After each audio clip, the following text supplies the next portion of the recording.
était redevenu l'allié de l'Europe. Mais les événements qui ont marqué 2014 ont rappelé le climat de la guerre froide.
Comment sommes-nous replongés dans une logique de guerre en quelques mois?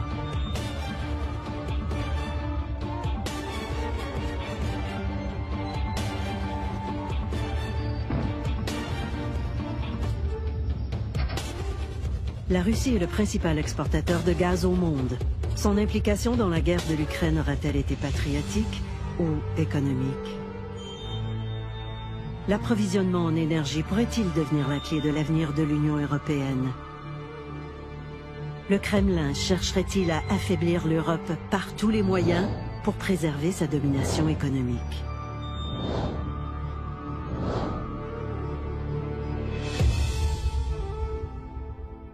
Мы говорим о надежности. Даже в самые тяжелые годы холодной войны никогда не срывал поставок в Европу. Le monopole de l'ère soviétique englobe tous les anciens satellites de l'URSS. De nos jours, les oligarques russes ont déséquilibré l'économie de la Russie au point que le pétrole et le gaz représentent plus de 50% de l'ensemble du produit intérieur brut. 35% de toute la richesse en Russie est entre les mains d'une centaine d'individus. Par comparaison, aux États-Unis, 3 millions de personnes se répartissent la même part de richesse. Jusqu'en 2011, 2/3 des exportations de gaz russe transitaient par l'Ukraine. Pas question pour Kiev de ne pas respecter les règles du jeu imposées par Gazprom, le monopole contrôlé par la garde rapprochée de Vladimir Poutine. Gazprom n'est pas une compagnie énergétique ordinaire. C'est une arme politique, économique et militaire aux mains du Kremlin.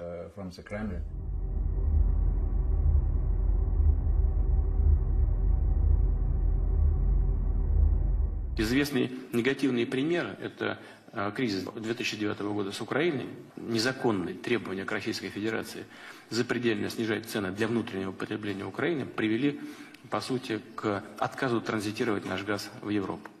Les vieux gazoducs soviétiques alimentent toujours en grande partie les pays les plus industrialisés d'Europe. Tôt ou tard, ils devaient être remplacés.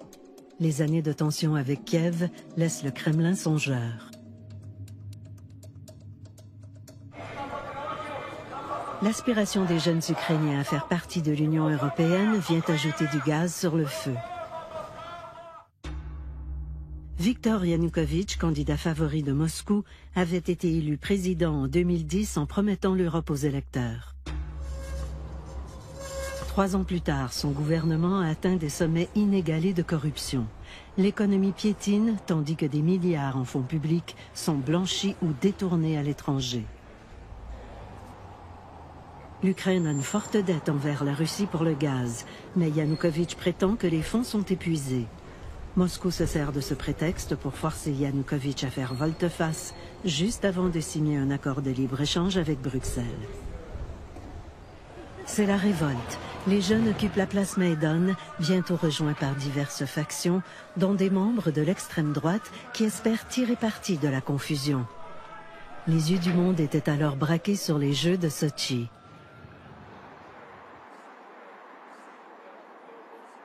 Personne ne sait encore qui a tiré le premier. Mais le 20 février 2014, des centaines de gens sont tués par balle.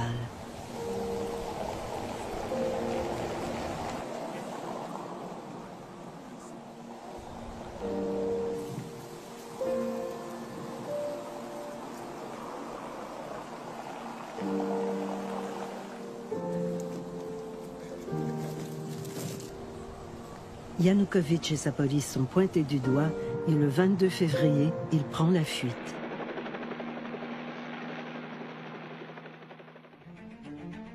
Inquiet de la tournure des événements, Moscou ne songe qu'à protéger son monopole du gaz en Europe. La première étape est le contrôle de la mer Noire. La base navale russe de Sébastopol, établie en Ukraine, en est la clé.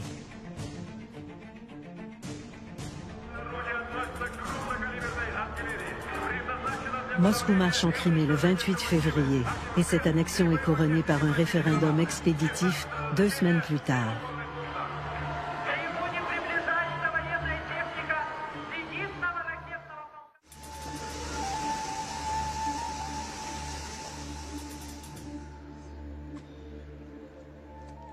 Avant de devenir un des écrivains les plus édités en France, Vladimir Fedorovski a fait partie de la diplomatie russe de Léonid Brejnev à Mikhail Gorbatchev. Poutine, pour moi, ce n'est pas un stratège, c'est un tacticien et c'est quelqu'un qui répond coup pour coup. Il n'y avait pas de stratégie, par exemple, de Poutine de la prise de la Crimée. Poutine a répondu à ça. Pourquoi? Parce que ça a commencé par cette controverse autour des taxes. Au début, l'entrée ou ne pas entrer l'Ukraine à l'Union européenne. Il sous-estime à ce moment-là la faiblesse, la corruption du président Yanukovych. Yanukovych est viré. Poutine, c'est un joueur, mais c'est plus un judoka qu'un joueur d'échecs et c'est plus un tacticien qu'un stratège. Которая была нарушена с незаконной передачей, я хочу подчеркнуть, Крыма Украине. Dire que Poutine est responsable, seul responsable de la crise en Ukraine, c'est une illusion. Poutine, je ne l'aime pas, mais il peut nous servir d'un reflet de nos âges que dans le royaume des aveugles, le borgne roi. Poutine sent que la situation est un des meilleurs moyens pour Gazprom de tirer son épingle du jeu. Sans la participation de la Russie, cette crise n'aurait pas été si violente. Même la violence de la place Maïdan a été largement due aux pressions exercées par la Russie et à l'implication de leurs services secrets. En constatant les fluctuations de son territoire au fil des ans, on comprend un peu mieux l'existence des tensions internes. Après la Crimée, les régions de l'Est, avec une aide musclée de la Russie, échappent au contrôle du gouvernement central de Kiev. On voit apparaître dans les médias de nouveaux drapeaux et tracés de cartes, comme pour mieux donner un côté irréversible à l'autonomie de facto des provinces de l'Est de l'Ukraine. En novembre 2014, un gouvernement séparatiste est élu à Donetsk. La démocratie expéditive reste encore efficace. Nous aurons alors une Ukraine amputée, possiblement isolée de la mer, sans son industrie lourde, une région très amère, sentant avoir été trahie par l'Occident.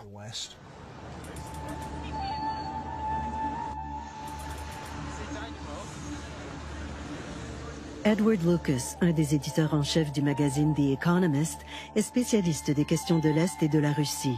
Il a longtemps été en poste à Moscou, jusqu'à ce que le Kremlin le déclare indésirable.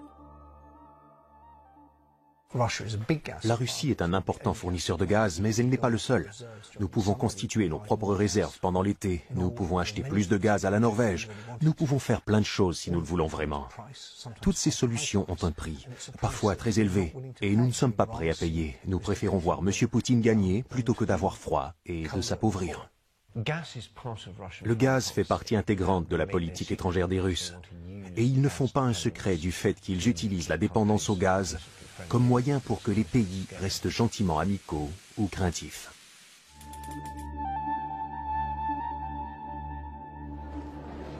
Ce qui s'est produit en Ukraine pourrait-il gagner les pays de l'ex-bloc soviétique qui font partie de l'Union européenne, comme la Bulgarie? Des pays qui, comme l'Ukraine, comptent des communautés ayant de solides affinités économiques et historiques avec la Russie.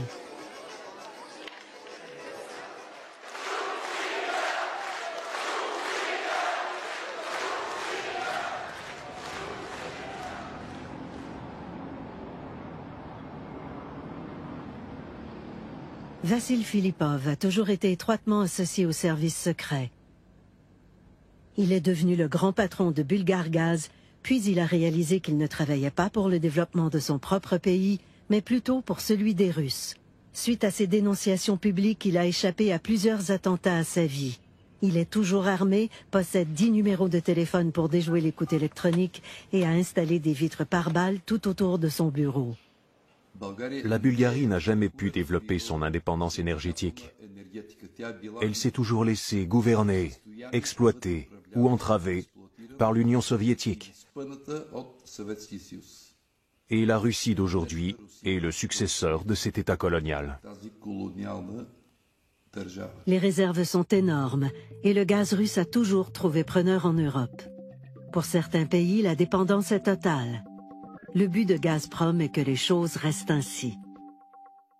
La Russie dépend entièrement de ses exportations. Elle n'a rien d'autre à exporter. Suite aux multiples conflits gaziers entre 2005 et 2009, Gazprom et ses partenaires européens contournent l'Ukraine par le nord avec un premier gazoduc passant sous la mer Baltique en 2011, Nord Stream. Poutine entend aller plus loin avec le projet South Stream. L'idée est de faire passer le reste du gaz sous la mer Noire pour en ressortir en Bulgarie.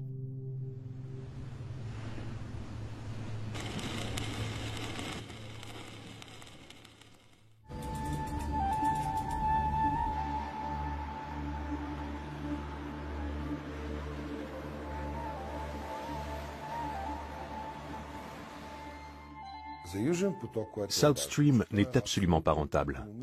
C'est un projet purement politique pour favoriser l'expansion du gaz russe.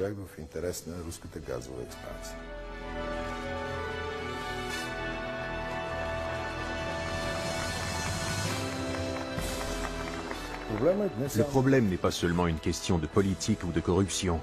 Il est lié à la volonté de Gazprom de contourner les règles du troisième paquet législatif de l'Union européenne. Le troisième paquet est un ensemble de règles adoptées par le Parlement de Bruxelles pour contrer toute prise de contrôle du marché intérieur par un monopole. Il est dans l'intérêt de tous les pays de l'Union de pouvoir diversifier les sources d'approvisionnement en gaz. Tout gazoduc desservant l'Europe devrait pouvoir être utilisé par divers fournisseurs. Mais si un propriétaire de gazoduc était également fournisseur, il pourrait imposer son monopole. Gazprom n'aurait ainsi pas le droit d'être à la fois producteur de gaz et gestionnaire du réseau de distribution South Stream, pas plus que d'entreprendre un si gros chantier sans appel d'offres, comme ce fut le cas. Gazprom détient 50% des parts de South Stream avec l'Italie, la France et l'Allemagne. Des ententes de droit de passage ont été signées avec 6 pays de l'Union, soit la Bulgarie, l'Autriche, la Hongrie, la Croatie, la Slovénie et la Grèce. Ces derniers sont invités par Bruxelles à renégocier avec la Russie. Mais selon Poutine, les règles internes de l'Union ne s'appliquent pas. La bataille est engagée sur tous les fronts. La Bulgarie se trouve entre le diable et le fond de la mer Bleue. D'un côté, elle a des obligations envers l'Union européenne, et de l'autre, elle doit défendre les intérêts de la Russie. L'influence sur les finances et la politique bulgare de cette dernière est manifeste.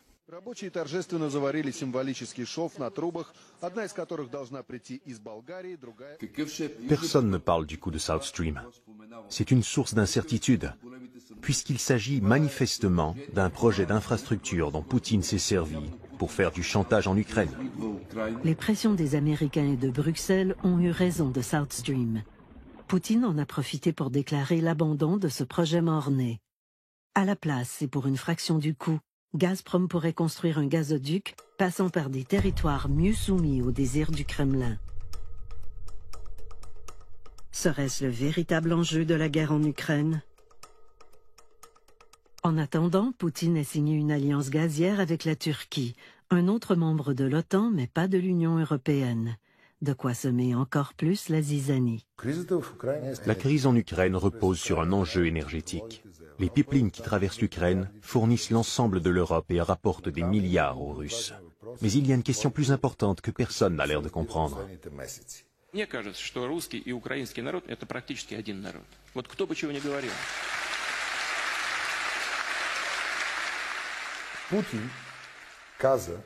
Poutine dit « Les frontières et les lois internationales ont moins d'importance que le fait que nos compatriotes vivent là-bas.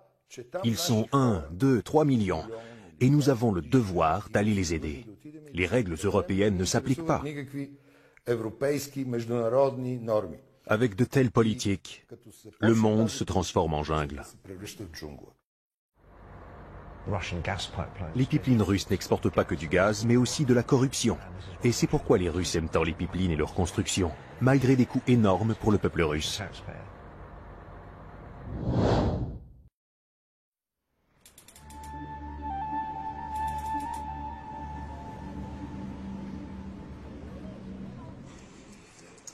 Co-fondateur du site Bivol qui enquête sur la corruption et les liens entre politique et crime organisé, Hassan Yordanov a été choisi par Reporters sans frontières pour sa liste des 100 héros de l'information en 2014. S'il est beaucoup question de corruption en Bulgarie, les vrais responsables sont les entités économiques sous le contrôle de structures politiques liées à la sécurité d'État et aux services secrets comme le KGB, auquel appartenait notamment M. Poutine. Pendant l'ère soviétique, la Bulgarie a été le plus fidèle vassal de la Russie. La transition démocratique que le pays a connue à compter des années 90 a suivi de très près le modèle russe. Appropriation des biens publics par les oligarques, formation de cartels, contrôle de la presse et des partis politiques.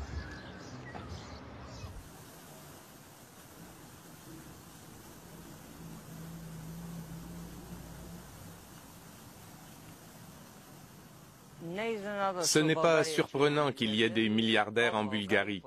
Pendant les années de transition de la Bulgarie, d'une manière ou d'une autre, l'argent est tombé dans les poches de l'ancienne nomenclature, les dirigeants et leurs cercles. Entre 18 et 25 milliards d'euros. Pour un pays pauvre comme le nôtre, c'est une somme colossale. Les élections américaines sont parmi les plus coûteuses au monde, sans doute les plus coûteuses. Eh bien, lors des campagnes électorales, la Bulgarie dépense plus par habitant que ce qui se fait aux États-Unis. Un pays pauvre qui dépense plus que les riches États-Unis. Tout cet argent vient des cercles oligarchiques.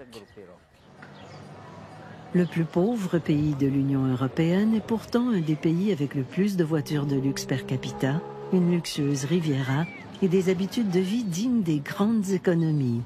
Tandis qu'une majorité de Bulgares vivent pratiquement au seuil de la pauvreté. Les retraités, les chômeurs et les minorités ethniques ne touchent que 100 € par mois.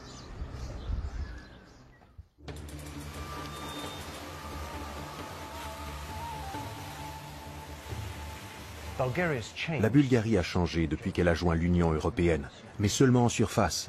Les problèmes fondamentaux n'ont pas changé.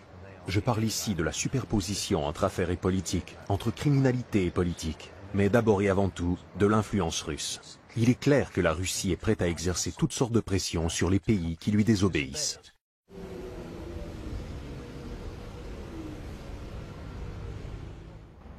Nikolai Zariev est un des rares propriétaires de PME en Bulgarie qui soit indépendant. Non seulement il doit encore beaucoup aux banques officielles, mais il a dû emprunter parallèlement pour assurer la protection de son entreprise. Le financement des affaires chez nous est très différent de celui en Europe. Le système bancaire chez nous est dans un état critique. Les prêts qu'on nous propose ont un taux d'intérêt entre 12, 15 et 18%, tandis qu'en Europe, ils sont de 1 à 2%. Après la chute du mur de Berlin, nous sommes partis de zéro. Et ceux qui n'avaient pas accès à l'argent sale ou au blanchiment d'argent ou à l'appui financier de certains partis politiques se sont retrouvés dans une situation très dure. Nous nous heurtons tout le temps à l'administration et au diktat des monopoles qui entravent les affaires. Et suite à ça, nous nous retrouvons dans une situation très difficile. C'est ainsi dans tous les domaines, l'agriculture, les PME, l'industrie alimentaire. Et c'est comme ça aussi dans le grand business. C'est ça la Bulgarie. Depuis plus de 10 ans, Hristo Hristov mène des enquêtes comme journaliste spécialisé dans les liens entre le KGB, la Securitate et les pouvoirs actuels en Bulgarie.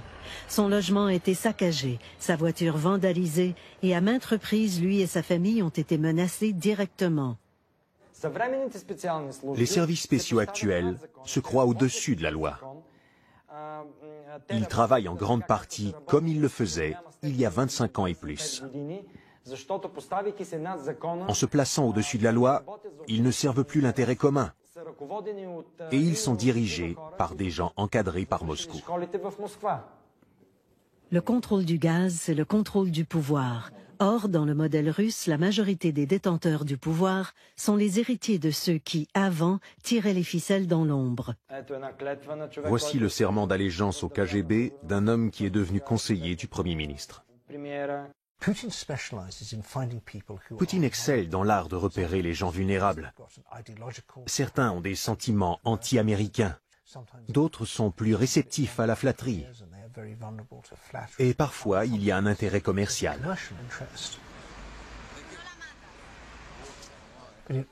Poutine repère les faiblesses. Il est très doué pour cela. Il se sert de son entraînement au KGB. Il sait comment manipuler les gens. Parfois, cela viole ouvertement la loi en causant de vrais scandales. Parfois, il joue de psychologie. Et c'est souvent un mélange entre les deux.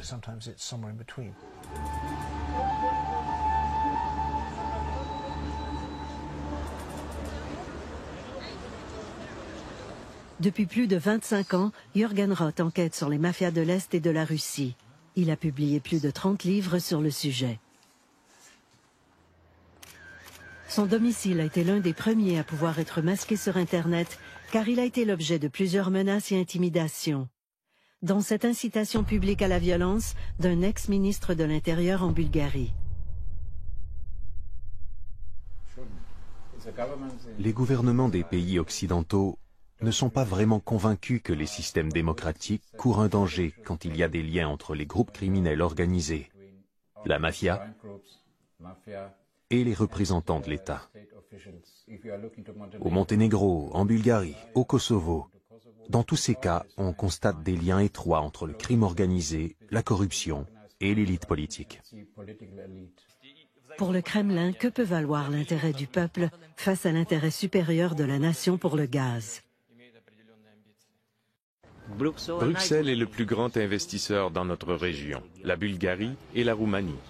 C'est un investisseur clé. Mais en même temps, Bruxelles n'a pas chez nous l'influence que peut avoir, par exemple, un oligarque russe comme le patron de Gazprom. Je connais assez bien Boyko Borisov. Quand il était Premier ministre de la Bulgarie, il m'a conté une anecdote de sa première rencontre avec M. Poutine à Danzig. Poutine lui a dit « Nous voulons que vous appuyiez le projet South Stream et Gazprom pourrait faire d'importants investissements en Bulgarie. Sinon, vos citoyens auront froid cet hiver. » En 1998, j'ai signé un contrat de livraison de gaz d'une durée de 13 ans. Pendant 4 ans, la Bulgarie n'a pas touché un sou de ce qui lui revenait. Un manque à gagner de 2 milliards et quelques. Pour notre petit pays, c'est énorme. La Russie n'est pas un partenaire correct. La présence russe se fait sentir tout le long de la côte bulgare en mer Noire, y compris à quelques encablures d'un des symboles de l'Union européenne, une base de l'OTAN.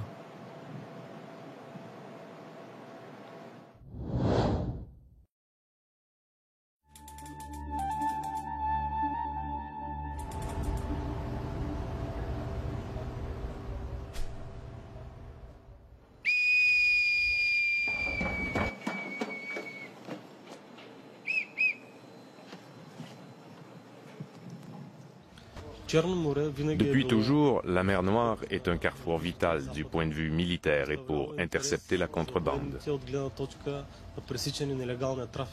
Il n'y a pas de pays moins important que d'autres dans l'OTAN. Chaque pays a son poids dans les décisions à prendre.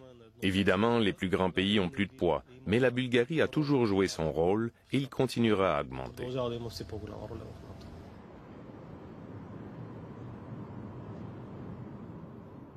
À la conférence de Yalta, les vainqueurs de la Deuxième Guerre mondiale signaient un accord garantissant la liberté de choix à tous les pays ayant des frontières avec la Russie. Mais l'Union soviétique ne tient pas sa promesse et les annexe tour à tour. Pour mettre un terme à cette expansion, le traité de l'Atlantique Nord est signé le 4 avril 1949. C'est la naissance de l'OTAN. L'OTAN est une structure unique, elle n'a pas d'équivalent. Avec son conseil permanent, les 28 pays, y compris le Canada, ont chacun leur vote et doivent s'entendre ensemble sur ce qu'il convient de faire. C'est bien pour tout le monde. L'organisation du traité de l'Atlantique Nord est passée depuis de 12 pays à 28 et peut compter 65 ans de paix en Europe. L'acte fondateur Russie-OTAN, signé en 1997, confirmait cet apaisement et la fin de la guerre froide. Il réaffirmait la détermination de l'OTAN et de la Russie de donner corps à leur engagement commun de construire une Europe stable, pacifique et sans division. Force est de constater que, moins de 20 ans plus tard, les relations se sont considérablement refroidies. L'accord signé par la Russie et l'OTAN en 1997 confirme cet apaisement. Le Conseil de l'Atlantique Nord a fait une déclaration en réponse à la situation entre l'Ukraine et la Russie, à l'effet que nous sommes unis. Une façon de le démontrer est de regrouper les alliés et de mener ce type d'exercice, d'être présent sur le terrain.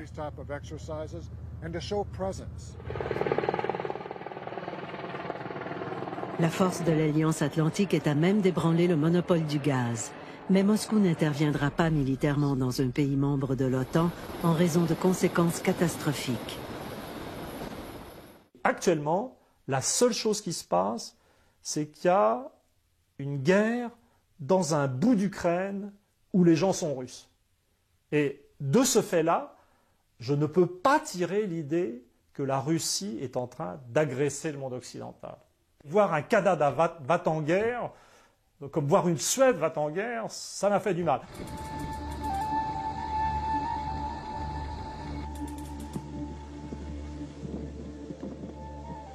Le lieutenant général à la retraite Charles Bouchard a été commandant des forces de l'OTAN en 2011 lors de l'intervention militaire en Libye.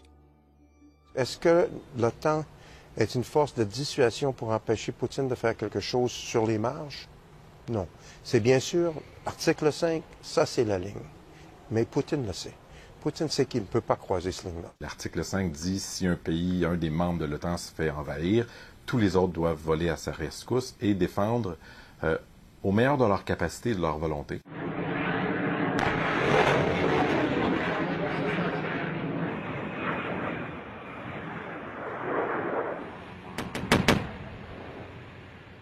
Но когда мы говорим об Украине и о военных блоках, то, конечно, нас это не может не беспокоить, потому что в этом случае, если, скажем, Украина присоединяется к НАТО, инфраструктура военная вплотную подходит к российским границам, и мы не можем быть к этому безразличными.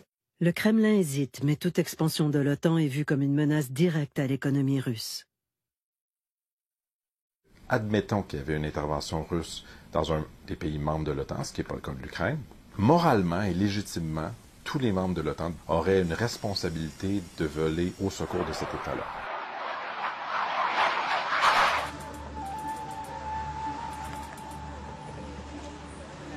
Lorsqu'on regarde l'importance de l'OTAN pour la Russie, c'est essentiellement parce que l'OTAN, maintenant, partage des frontières avec la Russie, ce qu'elle n'avait pas à la fin des années 90. Cette réponse-là, d'avoir déployé, par exemple, 6 F-18 en Roumanie, c'est essentiellement, ça vise à rassurer ces membres de l'OTAN-là, de l'Europe de l'Est. La Russie a toujours été portée sur ce genre de bravade. Elle sait que nous ne voulons pas de confrontation. La confrontation la fait paraître forte.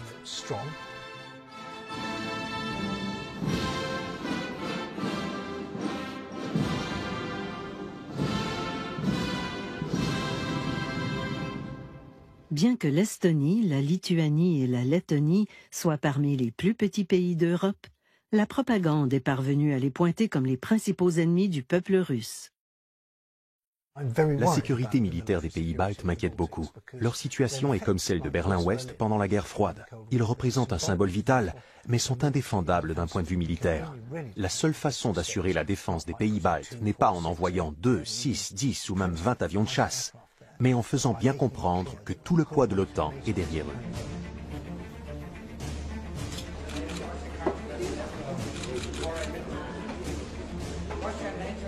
Nous savons tous que les États baltiques sont vulnérables. Nous avons toujours été bien conscients de la nécessité de les défendre. Ce n'est pas comme si ça sortait de nulle part. Je n'ai pas de doute que si quelque chose survenait en Estonie, une réplique adéquate viendrait de l'OTAN. Pour les Russes, envahir un pays membre de l'OTAN, c'est pas du tout le même type de jeu que d'envahir un pays qui n'est pas membre de l'OTAN. Bien sûr, nos armes sont plus sophistiquées que celles des Russes. Nous avons de meilleurs navires, de meilleurs avions, de meilleurs tout. Mais dans cette guerre, la lutte ne porte pas sur la force militaire. Elle porte sur des moyens non conventionnels. La question fondamentale est, sommes-nous prêts à appliquer sur Poutine le niveau de pression qui lui ferait vraiment changer d'idée? Pour le moment, la réponse est non. Les Allemands veulent acheter le gaz russe, les Britanniques veulent blanchir son argent et les Français veulent lui vendre des navires de guerre. Tous les pays d'Europe ont peur de déplaire à Poutine, et il le sait. Si les armes conventionnelles jouent un rôle mineur actuellement en Europe, les revenus du gaz donnent tout de même aux Russes les moyens de moderniser leur armement. Les liens entre la France et la Russie ne se limitent pas aux livraisons de gaz. Sous Sarkozy, quand la Russie avait encore libre accès au corridor de l'OTAN, d'importants contrats militaires ont été négociés. Le Mistral illustre particulièrement bien la façon dont Poutine négocie avec l'Europe. Il a repéré une faiblesse. En France, Sarkozy cherchait désespérément à sauver les emplois de cet important centre industriel. Les navires de classe Mistral représentent la dernière génération de porte-hélicoptères amphibies. Ils constituent la nouvelle norme pour les forces de réaction de l'OTAN. Ce contrat a été signé dans le bon vieux temps. Le Mistral est un outil redoutable pour les assauts. Par exemple, le chef de la défense russe a dit que s'ils avaient eu un Mistral, la guerre menée contre la Géorgie, au lieu de prendre plusieurs semaines, n'aurait duré que 48 heures. Avant la livraison, 400 marins sont débarqués de la frégate Smolny à Saint-Nazaire pour compléter le transfert technologique. Les Français sont pris au piège. Ils ne peuvent annuler, ils ne peuvent continuer. Le genre d'embarras qui convient parfaitement à Poutine. Une autre forme d'entente parallèle nous ramène à la baie de Burgas, dans un terminal russe, à 2 pas de la base de l'OTAN. Le terminal de Rosenets est le plus important terminal pétrolier en Europe de l'Est. Il se situe sur le territoire bulgare, à quelques centaines de mètres de la base de l'OTAN, tout près de Burgas. Cette enclave n'est pas sous juridiction bulgare. Paradoxalement, elle est entièrement contrôlée par le géant russe Lukoil.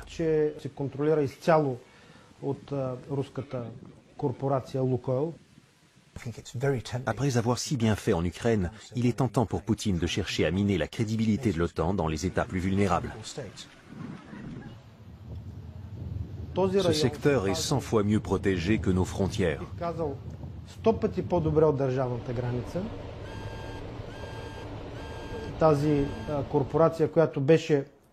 Cette corporation a été introduite dans la société bulgare pour reproduire le modèle oligarchique russe.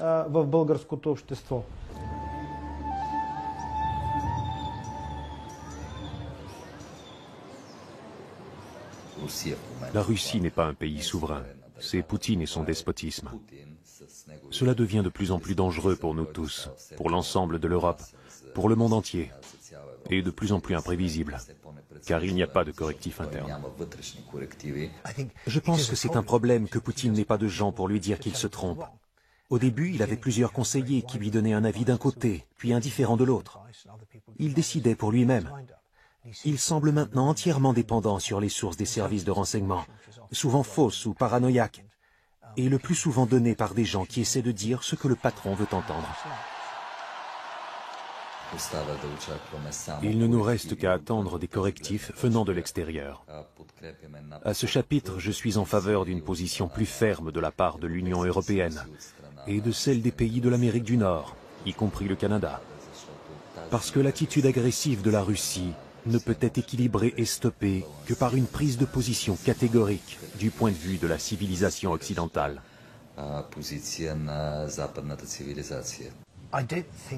L'OTAN ne fait pas confiance à la Bulgarie. Ce manque de confiance envers tous les pays comme la Bulgarie est considérable. Tout ce qui passe par la Bulgarie tombe dans l'oreille des Russes.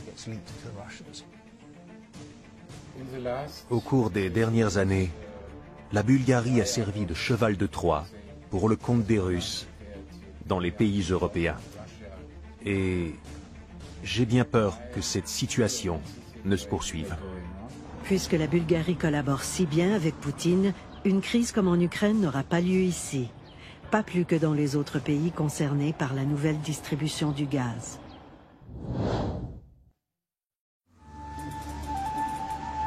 Pour moi, Poutine est complètement lisible. J'ai une rationalité, une maîtrise de soi tout à fait exceptionnelle, excellente formation, KGB. Comme disait Hélène Carrère d'Ancos, sans doute un jour, KGB pour la Russie, c'était l'équivalent de l'ENA en France, en mieux, puisque quand on voit nos gouvernements, en France, on n'a pas des mecs du niveau de Poutine. Moi, à mon sens, les Occidentaux devraient plutôt prendre exemple sur certaines choses de Russie actuellement. Il y a beaucoup de gens à l'Ouest, pas seulement à gauche, mais aussi à l'extrême droite, qui flirtent avec Poutine pour diverses raisons, que ce soit pour avoir du soutien, ou parce qu'ils détestent les États-Unis ou l'Union européenne.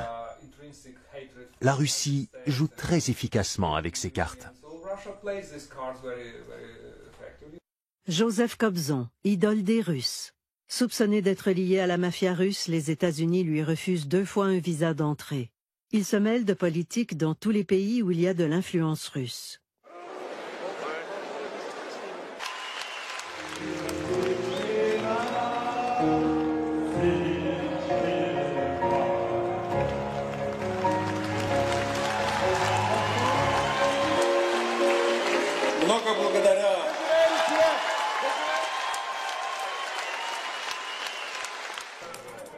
Diviser pour mieux régner.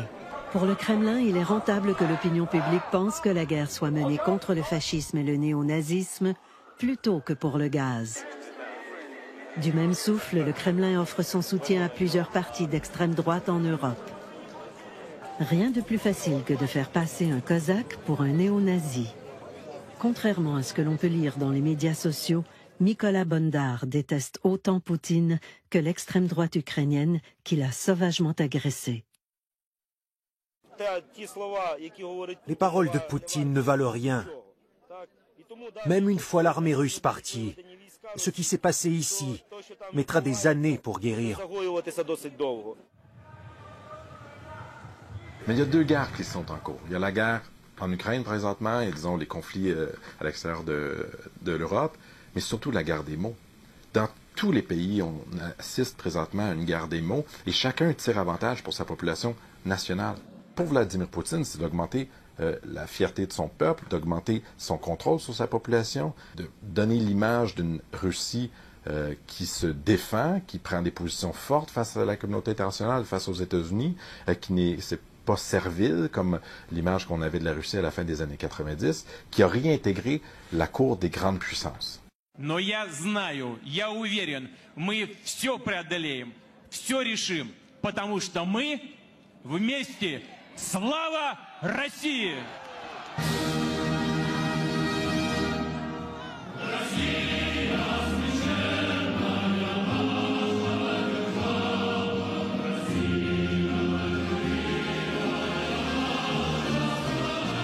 La Russie veut garder son rôle comme une des puissances militaires, économiques. Est-ce que c'est une grande puissance globale? Je pense qu'on peut maintenant conclure que c'est une puissance régionale plutôt, mais je pense qu'il veut continuer de s'assurer que ça demeure comme ça.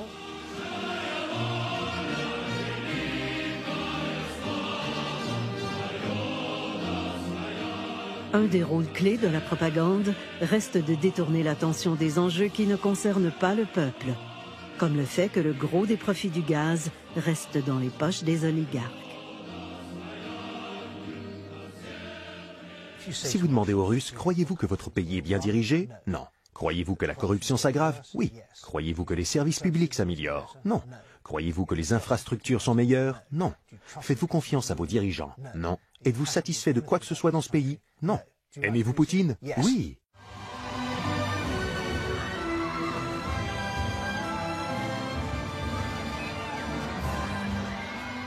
Je crois qu'en Russie, il est dangereux aujourd'hui de dire « Selon moi, Poutine est une canaille, un voleur qui entraîne le pays dans une mauvaise pente ».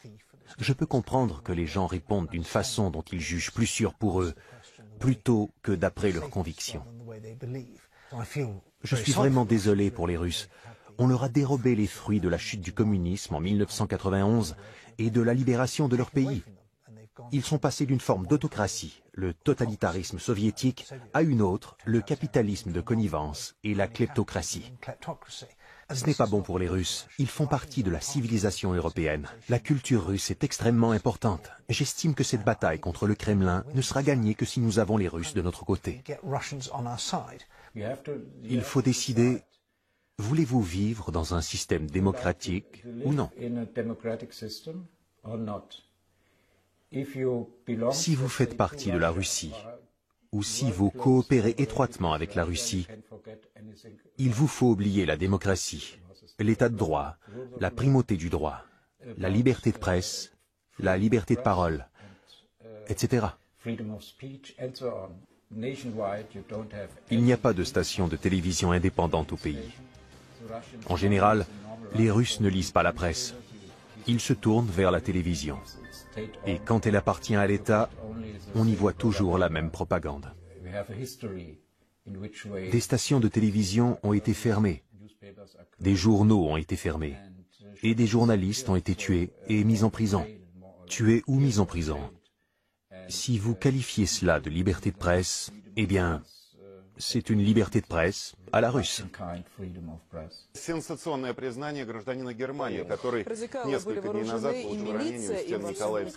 Au tout début de la crise en Ukraine, un même témoin, sous le même nom, dans le même décor, tourné par la même équipe, a été présenté sur 3 chaînes russes, propriété d'État, comme espion allemand à la solde des néo-nazis, pro-russe attaqué par les néo-nazis, puis comme un héros en Crimée ayant sauvé la vie à 200 enfants dans les émeutes.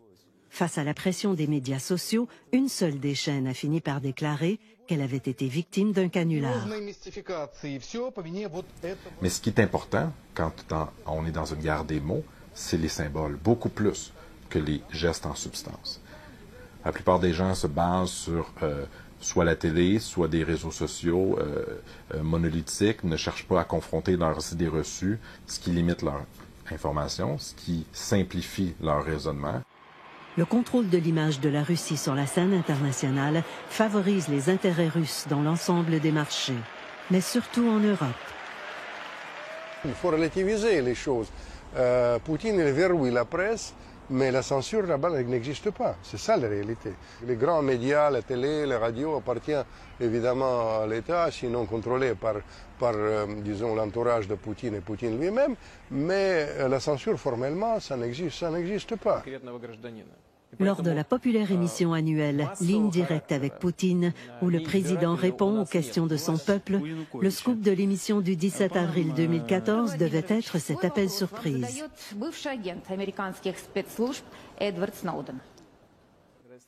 Je voudrais, monsieur, en savoir plus sur l'espionnage des communications en ligne et la collecte de données personnelles par les services de renseignement et de police.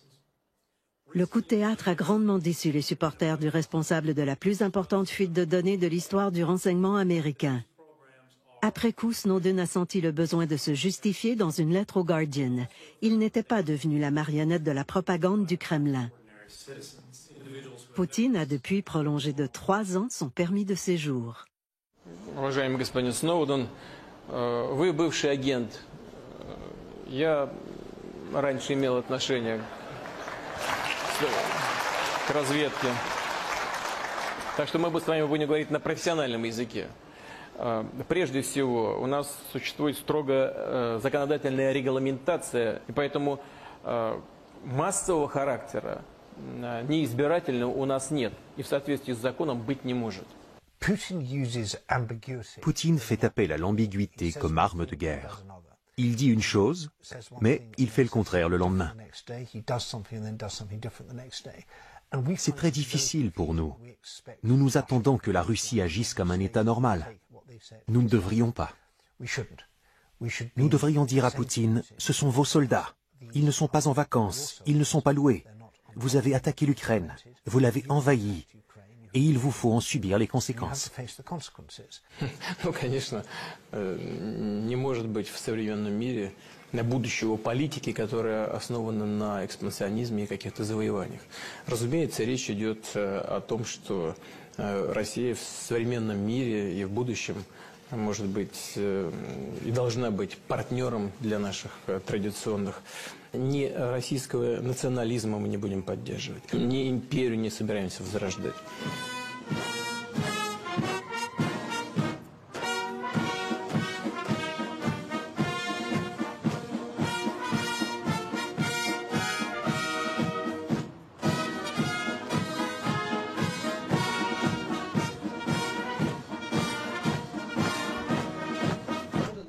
Je ne fais pas confiance à M. Poutine parce qu'il fait tant de déclarations et elles sont toutes contradictoires, toutes mensongères. Они врут. Никаких вооруженных сил, никаких инструкторов российских даже на юго-востоке Украины нет. Не было и нет. 2 mois plus tard, il a décoré des officiers russes en leur remettant des médailles pour la libération de la Crimée. Alors, quand donc a-t-il dit la vérité? Au début ou à la fin? Considéré comme un des plus grands intellectuels d'Ukraine, Mykola Ryabchuk a publié de nombreux livres et articles sur les problèmes d'identité nationale. Il a passé 3 ans aux États-Unis comme chercheur et enseignant. Pro-Europe, il est aujourd'hui directeur de la revue Kritika. Tous les pays de l'Ouest, de l'OTAN, devraient être beaucoup plus fermes, car le danger est plus grave que les gens de l'Occident ne le perçoivent. Aujourd'hui, nous payons le prix pour un manque de réaction face à l'invasion de la Géorgie par la Russie. Что касается обороноспособности России, то в этом смысле наша страна является, безусловно, одним из лидеров в мире. Потому что это ядерная держава, и по качеству нашего ядерного оружия мы, пожалуй, реально занимаем, может быть, даже первое место в мире по качеству. Seul M. Poutine a la réponse si ce jeu est un jeu de dire on veut bien vous rappeler, on est une puissance nucléaire, il faut nous respecter, ou c'était un peu un bluff qui se passait.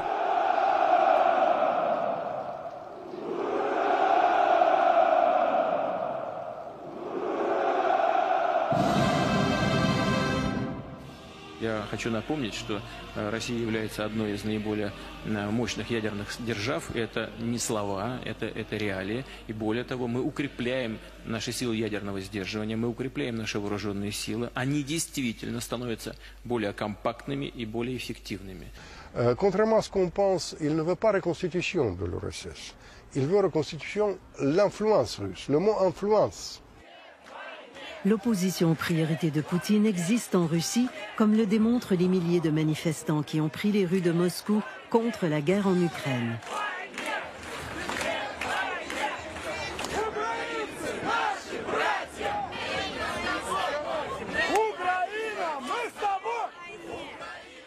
L'approvisionnement de l'Europe en gaz ne se résume pas à une question de plomberie.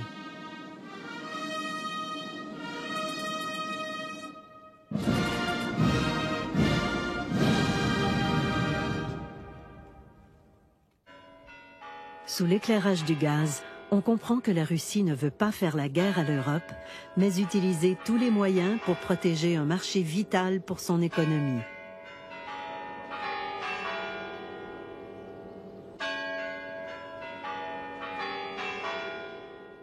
La crise implique autant intrigues politiques, corruption, propagande que conflits armés. Une question reste sans réponse. Comment revenir au dialogue et s'éloigner de la logique de guerre? Le système russe de Poutine et du Kremlin n'est pas démocratique. C'est la grande différence et tout le monde devrait en être conscient. Je lui demanderai où sont les milliards et les milliards de dollars qui ont été volés à la Russie. Où sont-ils passés? Et qui sont ces complices occidentaux qui l'ont aidé à blanchir cet argent? Les transferts d'argent qui vont de la Russie à la Grande-Bretagne, à l'Allemagne, à la Suisse, il s'agit d'argent volé. S'il n'y a pas de réaction, c'est un autre message qui dit « Allez-y, continuez ». Si les États-Unis et le Canada préservaient leurs secrets technologiques, la Russie est un géant sur pied d'argile, un colosse qui s'effondrerait sous son propre poids. Il faut rester simple et prendre une bonne douche froide, regarder les faits et cesser de hurler dans toutes les directions comme si la planète était au bord du cataclysme. Le pire des cas serait de voir l'effondrement de l'OTAN.